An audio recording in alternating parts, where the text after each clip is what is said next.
Assalamualaikum warahmatullahi wabarakatuh. Kembali lagi dengan saya, Ade Soni Aglesia. Hari ini kita akan membahas mengenai fluida dinamis yang bagian kedua. Nah, ini adalah salah satu penampakan benar sekali, pesawat terbang. Nah, menurut kalian bagaimana pesawat bisa terbang? Alasan mengapa pesawat bisa terbang itu akan kita pelajari di fluida dinamis bagian kedua ini. Nah, Miss harapkan setelah mengikuti pembelajaran fluida dinamis bagian kedua ini, siswa Miss mampu menganalisis konsep hukum Bernoulli. Yang kedua, menerapkan konsep hukum Bernoulli pada prinsip Torricelli. Yang ketiga, menerapkan konsep hukum Bernoulli pada penyemprot parfum. Yang keempat, menerapkan konsep hukum Bernoulli pada tabung venturimeter. Yang kelima, menerapkan konsep hukum Bernoulli pada tabung pitot. Yang keenam, menerapkan konsep hukum Bernoulli pada gaya angkat pesawat terbang. Nah, yang pertama, azas Bernoulli. Nah, pada kelajuan 1, pada luas penampang A1, itu yang lebih besar daripada luas penampang A2, itu memiliki tekanan yang lebih besar. Pada kelajuannya kan lebih kecil, tapi tekanannya lebih besar. Pada kelajuan yang lebih besar, tekanannya lebih kecil. Nah, ini ada hubungannya dengan benar sekali persamaan kontinuitas yang berbunyi Q1 sama dengan Q2. Secara matematisnya maksud Miss F1 dikali A1 sama dengan F2 dikali A2.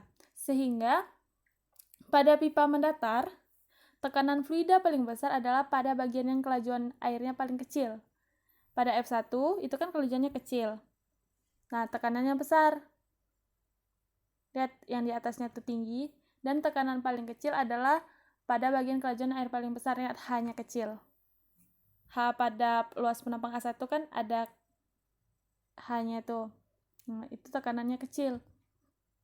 Sehingga dirumuskan azas Bernoulli itu adalah P1 ditambah setengah rho F1 kuadrat ditambah rho GH1 sama dengan P2 ditambah setengah rho F2 kuadrat ditambah rho GH2. Nah, sama seperti persamaan kontinuitas itu kan konstan. Nah, di sini juga nilainya juga konstan. Nah, masuk ke teorema Torricelli. Ini ada sebuah tabung berisi air pada ketinggian tertentu, pada ketinggian H2 ini dilobangi sehingga air keluar sejauh X. Nah, kelajuan fluida yang menyembur keluar dari lubang yang terletak pada jarak H ini itu sama dengan gerak jatuh bebas kecepatannya. Masih ingat rumusnya? Ya, F sama dengan akar dari 2GH. Nah, jangkauan terjauh pancaran air itu X, ini, paling ujung X ini, atau X max itu 2 dikali H1 dikali H2, sama seperti rumus gerak jatuh bebas. Nah, waktu yang diperlukan pancaran air dari lubang kebocoran hingga sampai menyembur tanah itu T sama dengan 2 dikali H kuadrat kurang H per G atau 2 kali H1 per G. Ini ada sebenarnya di gerak jatuh bebas, tapi ini diterapkan pada teorema Torricelli.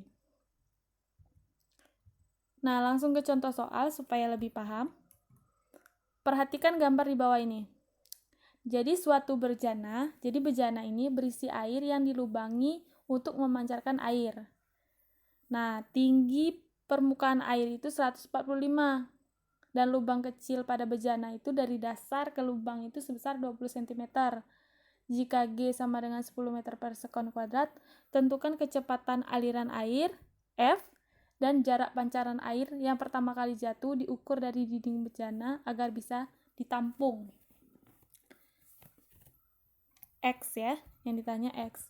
Nah, penyelesaiannya masukkan F sama dengan akar dari 2G dikali H2 dikurang H1. Masukkan G-nya, masukkan H2-nya 1,45 meter karena udah diubah ya.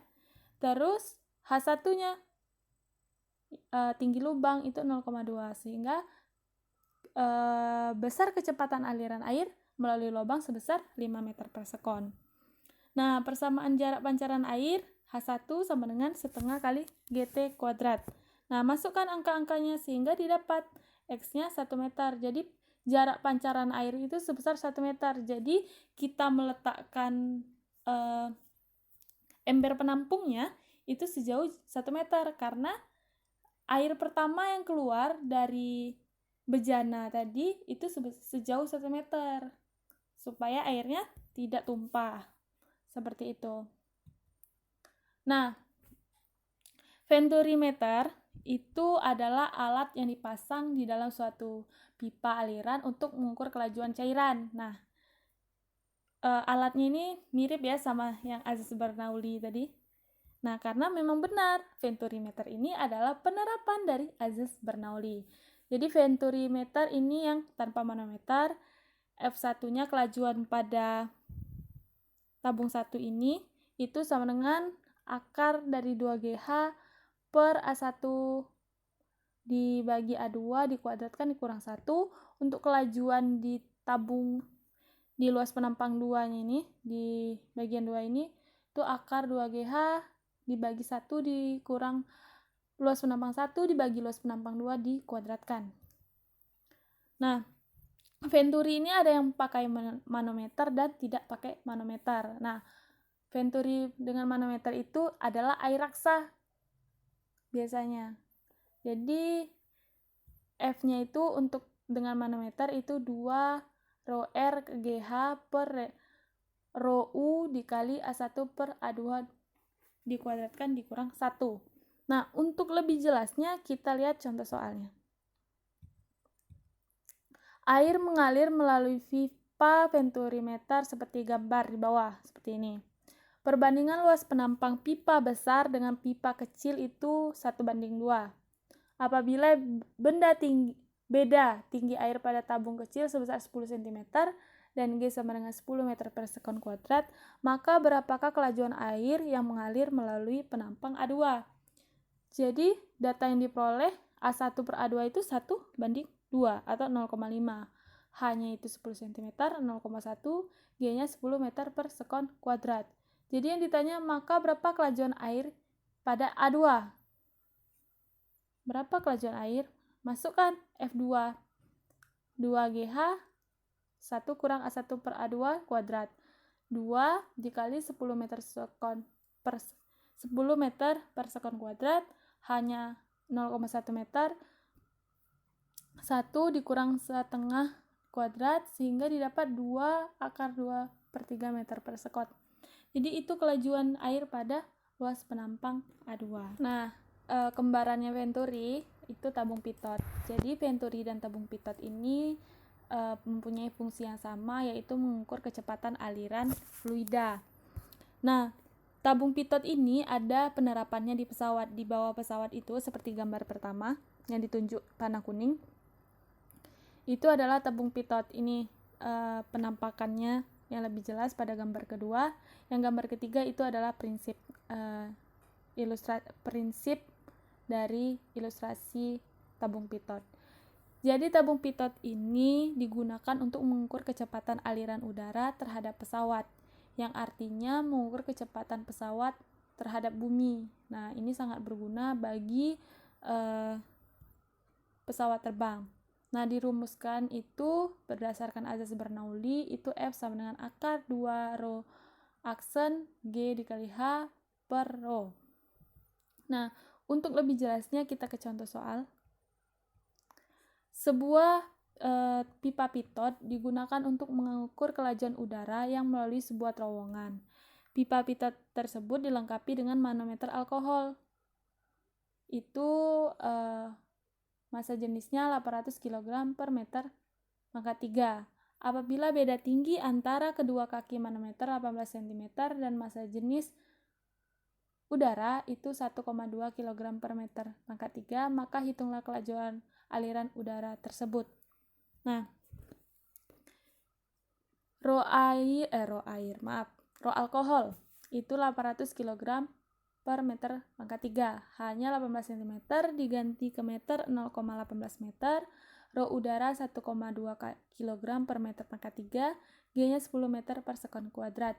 Jadi persamaan tabung pitotnya masukkan rho aksennya tadi itu adalah alkohol. Rho utamanya itu adalah udara. Masukkan angka-angkanya sehingga didapat kelajuan itu adalah sebesar 20/6 meter per sekon. Jadi kelajuan udara 20/6 meter per sekon. Nah, ini juga yang dipakai, sistem seperti ini juga yang dipakai oleh pesawat terbang. Nah, untuk gaya angkat pesawat, nah kita nonton video dulu ya. Oke.